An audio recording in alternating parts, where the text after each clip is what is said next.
Hey guys, girls, kings and queens, theys and thems and in-betweens. This is Schnagglepop here, and I would like to welcome you to my new series. I am going to be reading you guys some Reddit stories, and I thought we would start off with the funnest one, Am I the Butthole? And I thought, while I read these wonderful stories out, you guys can watch me do a paint by number, and you'll have to guess before it finishes what it's going to be, since this one's a mystery. So sit back, relax, and grab some popcorn while we dive into these Reddit stories. Please excuse the audio being a bit all over the place. This is my first time recording, so we're just gonna go with the flow and see what happens. Please be patient with me. Our first post for Am I the Butthole was posted by a throwaway account. Am I the butthole for telling my girlfriend her nannies were paid to raise her? Throwaway account because I don't want this linked to my Reddit account. I, 21 male, have a girlfriend named A, 21 female, who comes from a very rich family, while I came from a middle-class family, and while I did grow up with a lot of privileges, none of them were in the same level as hers. A grew up in a home where house staff, nannies, and bodyguards were commonplace, and while she's a very nice and down-to-earth person, she always had a very sheltered reality. For example, she's the kind of person who has a savings account, doesn't eat out every day, regularly donates to charity, but thinks that Apple products are the perfect gifts for whenever she doesn't know what to get someone. A few days back, we were talking about holidays, and I asked her how she spent her Mother's Day, since her mother passed away when she was just a baby, and her father never remarried. She just said that the only usual thing she did on Mother's Day was that she visited her mum's grave on the morning with her father. I got confused by that, and then asked how she spent the rest of the day, and she mentioned that growing up, she would make cards and give them to the nannies, and they would spend the day playing and eating the sweets that she'd asked her father to order. I just kind of laughed at that point, and she asked me what I was laughing about. Then I told her, "You know that the nannies were just doing their jobs, right?" She got annoyed and told me she knew that, but she was raised and loved, and the least she could do was give them their due. And that's where I think I might be the butthole. After she told me that, I joked, "Yeah, I bet the fat paychecks certainly helped them to love you." Because when I said that, she got quiet, grabbed her things, and left. Since then, she's been cold towards me, and told me she's rethinking our relationship, but I really think she's overreacting. What do you guys think? Am I the butthole? So we've actually got an edit here from OP. So after I posted my post and saw how it blew up, with everyone ripping me into a new one, I was still skeptical. But then, after I read some comments doing a breakdown of my post and pointing out how bad the stuff I said was, I started thinking maybe I was in the wrong.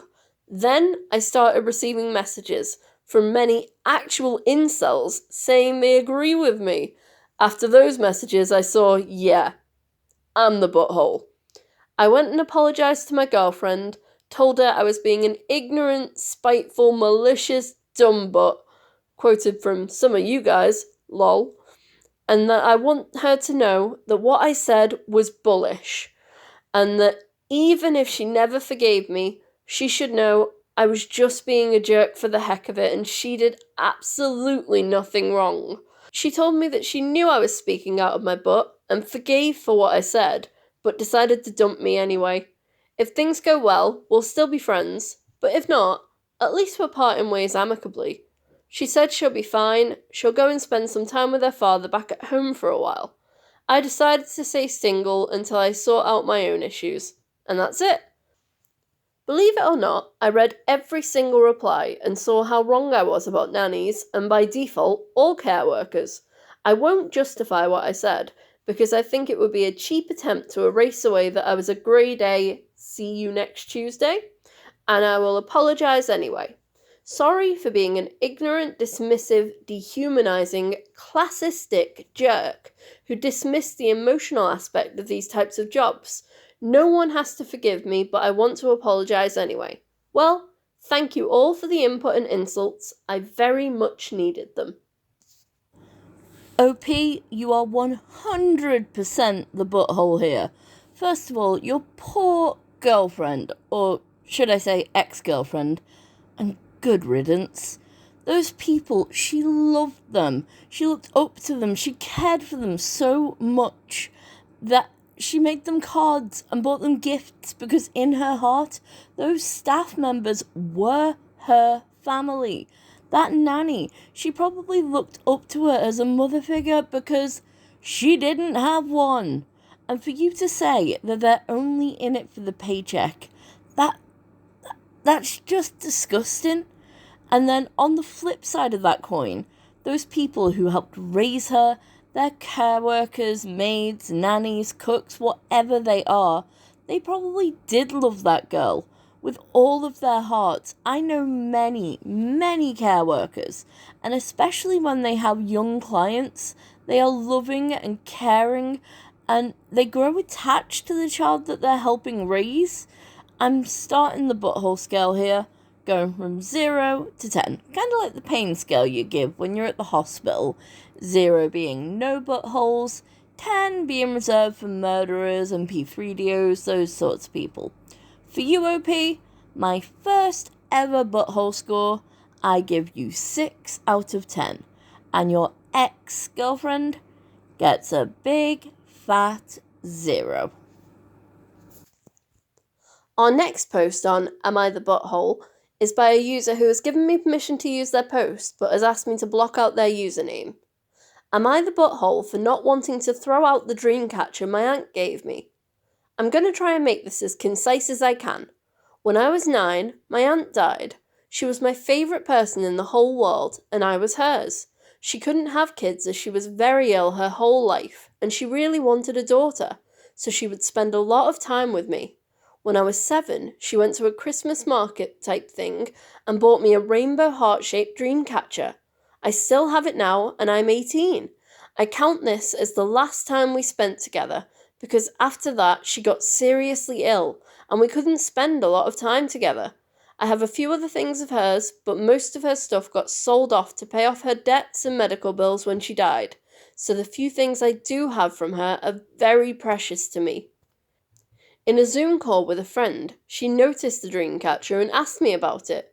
Was it made by natives? And she called it cultural appropriation and told me I should get rid of it. I said no! It's a sentimental item to me, and I'm not getting rid of it. I don't see how having it in my room hurts anyone, and it would hurt me to get rid of it. But I've been trying to research more about dreamcatchers and Native Americans in general. I'm looking for charities to donate to, and I'm going to buy a proper dreamcatcher made by a native. I do believe in them and understand their purpose. I know it's not just for decoration and aesthetic. My friend isn't native, so I'm not really sure if she has the absolute say on things like this, but because I'm also not Native American, I don't know if I'm the butthole or not. OP, you get 0 out of 10 buttholes because that dreamcatcher is something special to you and has a place dear in your heart. Someone who is no longer here gave that to you, and it has major sentimental value. Not only that, but you've shown throughout your post that you are putting in the effort to understand the heritage behind a dreamcatcher. You understand it isn't just for pretty aesthetic appeal or to have something beautiful in your bedroom. And honestly, your friend has no business telling you what you can and can't have in your own room. I'm giving her 2 out of 10 buttholes because she really needs to keep her nose out of where it doesn't belong. Our third post on Am I the Butthole is another poster who has given me permission to use their post, but they've asked me to block out their username. Would I be the butthole for subleasing to an older woman? I'll preface this by saying I was also a random roommate. I decided to sublease my apartment after having a slew of unfortunate events occur. I spoke to my roommates beforehand and let them know I'd be letting them meet potential roommates and to let me know if they had somebody in mind. 2 months has gone by. They've rejected at least 7 potential roommates at this point for various reasons, and I had finally found someone who seemed to fit most of the criteria they were looking for. They meet, and an issue arises. She's older than we thought, 20s versus 30s. My roommates both said she was nice, but one of them thinks it's weird to live with someone older. Meanwhile, they haven't given me anyone they'd be interested in living with, and I'm completely burnt out by this point.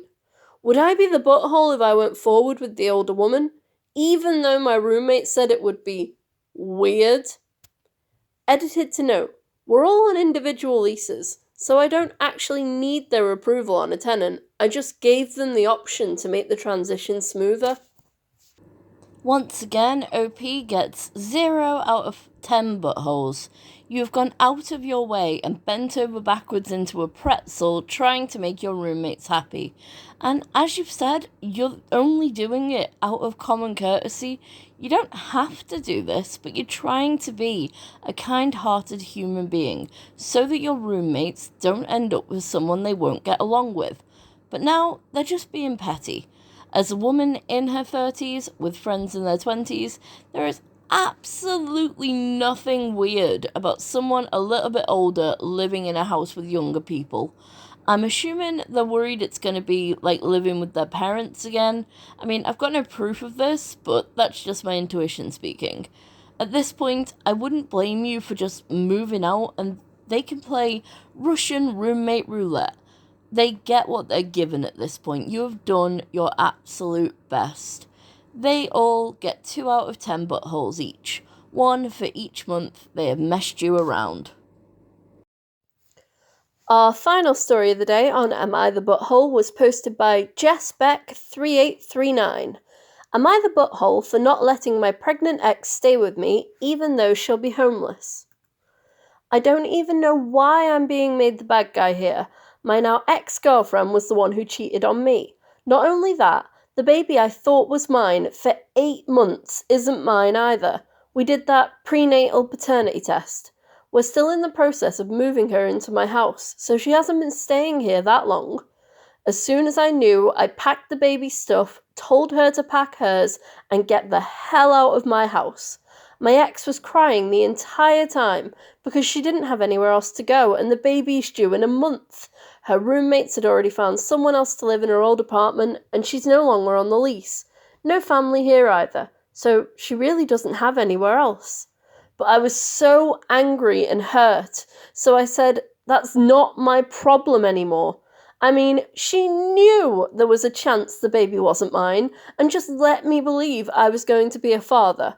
I have never felt so betrayed in my life. I feel like a stupid idiot. Our mutual friends have been giving me a lot of ish for this, while some are on my side but have sympathy for her condition. They said she has to sleep in her car for a couple of nights with all of her stuff.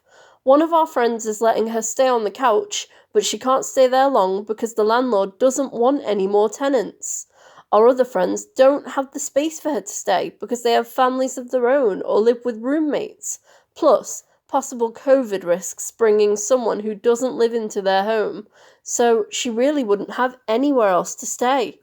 She's begging me to let her stay in my house temporarily until she can get back on her feet once the baby's born, since she obviously can't work right now to afford her own apartment. Everyone is saying I'm being too callous about this, when there's a child involved who is innocent in all this, but I just can't imagine her being in my house every day after what she did, or to see a baby who isn't mine as a constant reminder of what she did living under my roof. I don't want her here, but I am apparently being too harsh because she's going to be without a place once the baby arrives.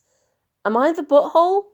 Ladies and gents, we have a full house. OP, you get 0 out of 10 buttholes, and your ex gets 8 out of 10 buttholes. 1 for each month she led you to believe that you were going to be a father. I cannot blame you in the slightest for kicking her butt to the curb. Even if she's got nowhere to go, I'm sorry, but she had 8 months to come clean and put a plan in action for somewhere for her and her baby to go. 8 months where she's let you believe that this baby growing inside of her is yours, letting you get attached, letting you imagine a future when she knew there was a chance that that baby was someone else's. It's unfair to you, it's unfair to the baby, and although, yes, she's a butthole, I really do hope that she finds somewhere safe to stay. For example, a women's shelter. There's plenty of places that can take her in. I've been homeless myself with my son, and our local council put us up in a hotel until housing became available. We were in there for 6 months. It didn't cost us a penny. Now, we're in the UK. I don't know where you are, so it may be different where you are, but there's options. And she's left it to the last second. That's her poor planning. Her poor planning does not constitute an emergency for you.